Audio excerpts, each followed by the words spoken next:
দক্ষিণবঙ্গে জাঁকিয়ে শীতের আমেজ। স্বাভাবিকের চেয়ে রাত ও দিনের তাপমাত্রা আগামী 7 দিন এমনই থাকবে। তাপমাত্রা বড়সড় তাপমাত্রা পরিবর্তনের সম্ভাবনা কম। জাঁকিয়ে শীতের আমেজ, দক্ষিণবঙ্গে শীতের আমেজ, রাত ও দিনের তাপমাত্রা আগামী 7 দিন এমনই থাকবে।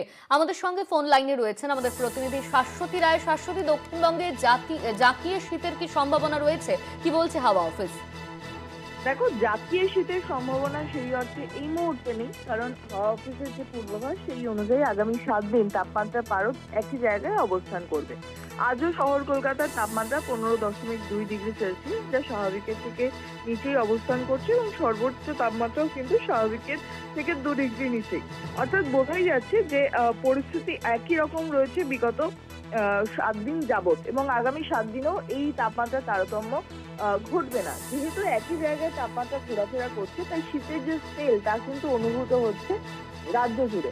এবং শুধুমাত্র শহর কলকাতা নয়, দক্ষিণবঙ্গের একাধিক জেলাতে তাপমাত্রা 11 থেকে 14 ডিগ্রির ঘরে ঘোরাফেরা করছে, বিশেষত পশ্চিমের জেলাগুলিতে।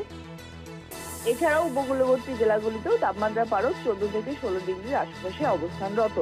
দক্ষিণবঙ্গে যেরকম একটি তাপমাত্রা বিদ্যমান রয়েছে, উত্তরবঙ্গের ক্ষেত্রে পার্বত্য এলাকায়, বিশেষত দার্জিলিং এ তাপমাত্রা পারদ কিন্তু বেশ কিছুটা নিম্নমুখী। সেখানে তাপমাত্রা 4 ডিগ্রি ঘরে অবস্থানরত, এবং বাকি জেলাগুলির ক্ষেত্রে, বিশেষত জলপাইগুড়ি, কোচবিহার, আলিপুরদুয়ার, এই জেলাগুলিতেও কিন্তু তাপমাত্রা 10 থেকে 12-র মধ্যে অবস্থানরত। তাই শীতের অনুভূতি কিন্তু কার্যত সারা রাজ্য জুড়েই। সেই অর্থে কোনো নতুন করে কোনো সিস্টেম নেই বঙ্গোপসাগরে, যার জেরে উত্তর পশ্চিমের যে শীতল বাতাস তা কিন্তু বইবে যথেষ্ট ভালোভাবে, এমনই পূর্বাভাস রয়েছে আলিপুর আবহাওয়া দপ্তরের তরফে। তাই মনে করা হচ্ছে আগামী 1 সপ্তাহ তাপমাত্রা পারদ একই রকম অবস্থান করবে। কোথাও কোথাও 1 থেকে 2 ডিগ্রি ওঠানামা করতে পারে, কিন্তু শীতের যে স্পেল তা কার্যত একইভাবে বজায় থাকবে সারা রাজ্যে। ধন্যবাদ তোমার শাশ্বতী। আমাদের সঙ্গে ফোন লাইনে ছিলেন আমাদের প্রতিনিধি শাশ্বতী রায়।